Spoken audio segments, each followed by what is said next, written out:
આપણું ગુજરાતી સાહિત્ય એટલે વાર્તાઓનો અને લોકવાતોનો ખજાનો. વાર્તાઓ ઘણી બધી છે કે જે કાલ્પનિક છે, જે નિર્દોષ મનોરંજનનું માત્ર કામ કરતી, સાથે સંસ્કાર ચિંતન પણ કરતી.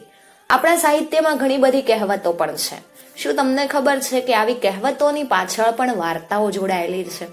એક સામાન્ય વપરાતી કહેવત તમે જરૂર સાંભળી હશે કે બૈરાની બુદ્ધિ પાનીએ.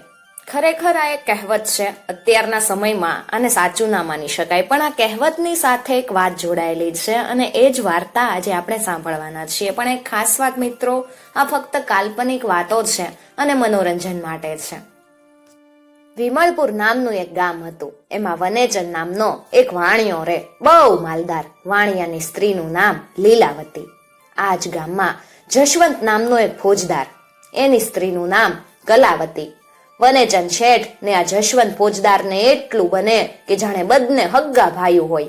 એવી જ રીતે લીલાવતી ને કલાવતીને પણ એટલું બધું બને કે જાણે બે હગ્ગી બહેનો જ ન હોય.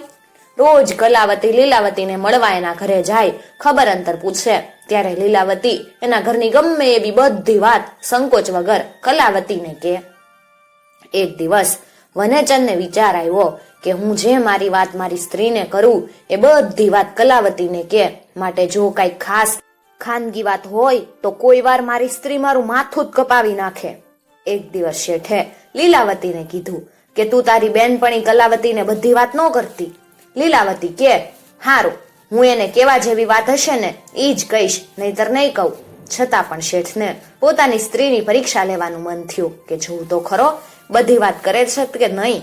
એમ વિચારી વનેચંદ શેઠ જમી પરવારી બજારમાં ગયા ને ત્યાં જઈ લીલા રંગનો મખમલનો કટકો એક હાથમાં લીધો. પછી એક તરબૂચ વાળા પાસે જઈ અને એક આખા તરબૂચમાંથી અડધું તરબૂચ કપાવ્યું અને પેલા મખમલના કપડામાં લપેટી અને ઘરે હાલવા માંડ્યા.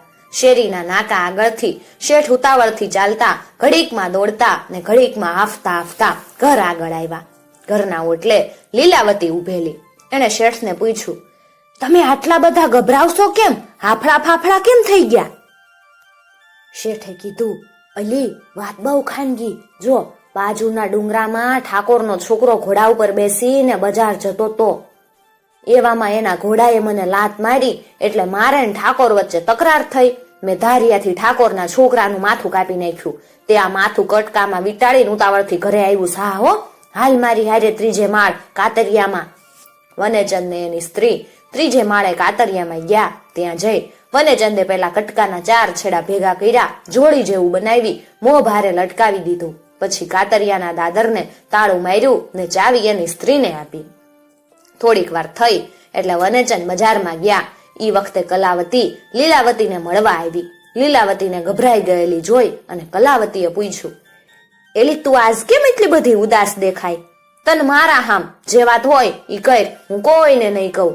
આ વાક્યોથી લીલાવતી તો ગળગળી થઈ ગઈ. કલાવતીને બધી હકીકત કહી દીધી. વળી ત્રીજે માળે કાતરિયામાં જે જોડી લટકાવેલી હતી એ પણ દૂરથી બતાવી દીધી. કટકામાંથી લોહી જેવું લાલ પાણી ગળતું હતું. આથી કલાવતી વાત સાચી માની ગઈ અને જોઈને જ હેપતાઈ ગઈ. જ્યારે કલાવતી જવા તૈયાર થઈ ત્યારે લીલાવતીએ કીધું, જોજે હો, વાત બહાર ન જાય. ઈ તો તમે ઘરના એટલે, નહીં તો કોઈ બીજાને કહેવાય નહીં. કલાવતી એના ઘરે ગઈ. એ દિવસે ફોજદાર જશવંત 12 ડિસ્ટ્રિક્ટ ઉપર ગયેલો. કલાવતી હાંજે ઘરમાં રાંધવા બેઠી, પણ વારે ઘડીએ એને પેલો વિચાર જ આવ્યા કરે, શેઠને આવું કરવાનું કામ હું અને એમાં એમને લાભ હું? ઈ તો રાંધતી જાય ને બોલતી જાય. રસોઈ કર્યા પછી રોટલી કરવા બેઠી ત્યારે પણ બસ શેઠને આવું કરવાનું કામ હું અને એમાં એમને લાભ હું, એમ જ બોલ્યા કરે. એમ કરતા કરતા કલાવતીથી 17 રોટલી બળી ગઈ. ત્યાં તો ફોજદાર જશવંત ડિસ્ટ્રિક્ટમાંથી ઘરે આવ્યો. એને કોકડીને ભૂખ લાગેલી. રસોડામાં ગયા ત્યાં જોયું તો 17 રોટલી બળી ગયેલી અને 4-5 જ રોટલી સારી હતી અને એ સ્ત્રી વારે વારે બોલતી હતી, શેઠને આવું કરવાનું કામ હું અને એમાં એમને શું લાભ? જશવંતને શક પડ્યો, આ બોલે છે એમાં કાંઈક તો ભેદ હશે.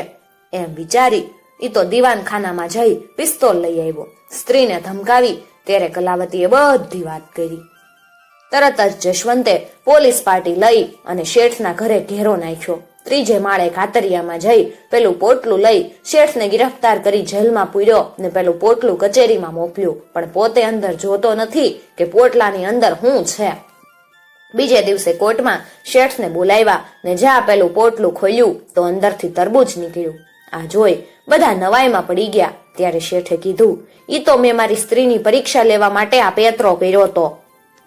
આ માણસના માથા હાટે તરબૂચ નીકળ્યું એટલે કોર્ટે નિર્દોષ ઠરાવીને શેઠને છોડી દીધા. પછી શેઠે પોતાના મિત્ર જશવંત ફોજદારને કીધું, મિત્ર, કોઈ પણ વાત સ્ત્રીને ન કહેવી, કારણ કે બિલાડીના પેટમાં ખીર ટકે તો સ્ત્રીના પેટમાં વાત ટકે.